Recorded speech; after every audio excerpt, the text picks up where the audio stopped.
arrête parce qu'il doit arrêter. Et il a finalement lui-même craqué, dans le bras de fer, il a craqué. Alors il va nous expliquer évidemment qu'il a gagné, évidemment. Parce que, c'est ce qu'il dit, victoire totale et complète pour les Palestiniens. Oui, alors vous savez, quand vous avez quelqu'un qui dit victoire complète, mais je reprends le plan de paix de l'autre, et maintenant je vais négocier un peu chacun des 10 points de l'autre, c'est qu'il a totalement abandonné son propre agenda.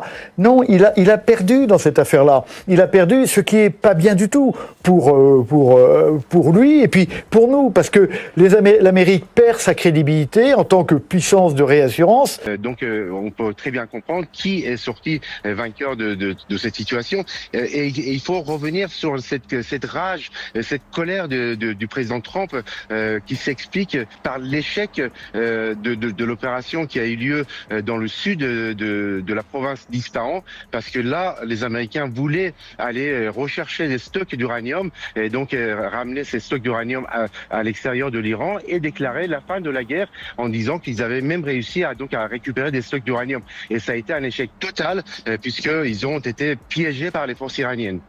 L'Iran doit rester vigilant. Il a été dupé à plusieurs reprises, mais comme Donald Trump cherche à tout prix une porte de sortie, nous verrons la suite. Mais comme je l'avais annoncé dès le 28 février 2026, cette opération sera un échec pour l'administration Trump. Et aujourd'hui, tout semble s'aligner dans ce sens. Chez l'entité, c'est la confusion totale. Trump a, de facto, laissé le contrôle du détroit d'Ormuz à l'Iran.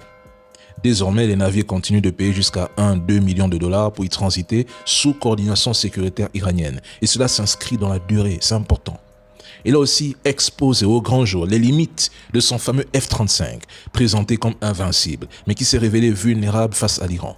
Pendant ce temps, la Chine a observé, analysé, filmé. Elle en a profité pour consolider ses positions énergétiques dans la région, tester ses technologies en conditions réelles et accumuler une précieuse base de données sur les capacités américaines.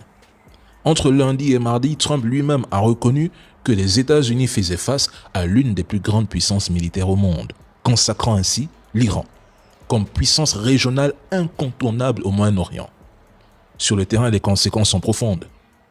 Le renforcement des forces chiites en Irak, au Bahreïn, pour des décennies, la démonstration que les bases américaines peuvent être détruites par missiles et drones iraniens et l'incapacité des porte-avions à s'imposer dans le détroit d'Ormuz.